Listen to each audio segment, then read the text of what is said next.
একটা ধর্ষণের ঘটনাকে কেন্দ্র করে এখন দেখেন মেয়েটা ধর্ষিত হয়েছে, খবর পাওয়ার আধা ঘন্টার মধ্যেই we could arrest one person, এবং যাকে অ্যারেস্ট করেছি তার বিরুদ্ধে স্পষ্ট অভিযোগ আছে মেয়ের বাবার যে সে ছাড়া আরো তিনজন ছিল।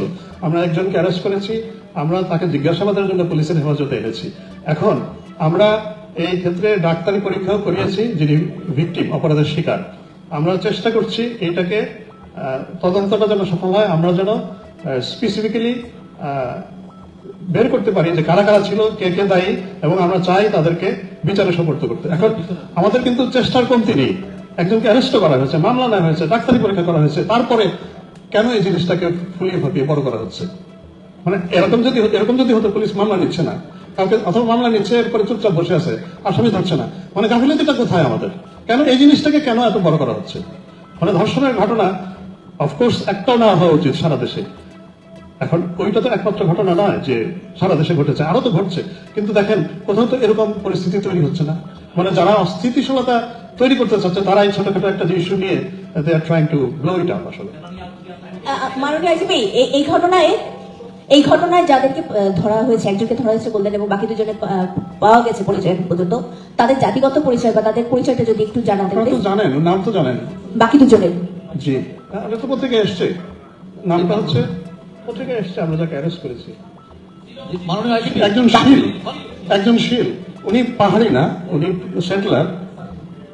হ্যাঁ, আর বাকি দুজন যাদের নাম, বাকি দুজনকে আমরা চেষ্টা করছি এই করতে। আসলে তাদের বাকি দুইজন যাদের নাম বলা হয়েছে তাদের জাতিগত পরিচয় কি, এটা?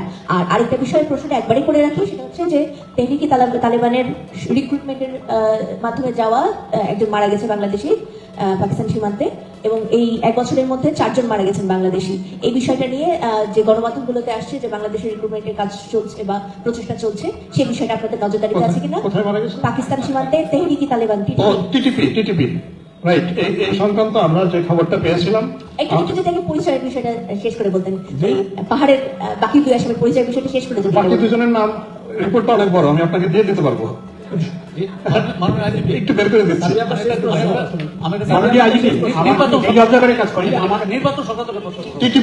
টিটিপির ব্যাপারটা হচ্ছে, আমরা আরো 3 মাস আগে আমরা সাভারের একজনকে পেয়েছি যিনি টিটিপিতে যুদ্ধে অংশগ্রহণের জন্য গিয়েছিলেন, পরে যুদ্ধে অংশগ্রহণের জন্য গিয়েছিলেন অথবা উনি ওমরা করতে গিয়েছিলেন, ফেরত আবার পাকিস্তানে এসছেন, ওখানে তার বন্ধু তাকে যুদ্ধে অংশগ্রহণ করতে বলেছে, তারপরে ফেরত চলে এসছেন, এটা তার দাবি।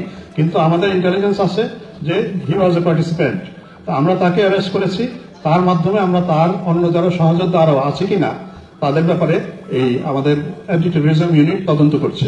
রিসেন্টলি আমরা এই পত্রিকায় দেখলাম যে ফয়সাল নামে আরেকজন তার আগে গিয়েছিলেন এবং উনি নিহত হয়েছেন। তো আরেকজন নিহত হওয়ার কথা আমরা মাঝখানে শুনেছি, যিনি ওখানে ড্রোন অপারেট করতেন, কি মানে তেহরিকে তালেবান পাকিস্তানের পক্ষে, হি ওয়াজ এ ড্রোন অপারেটর।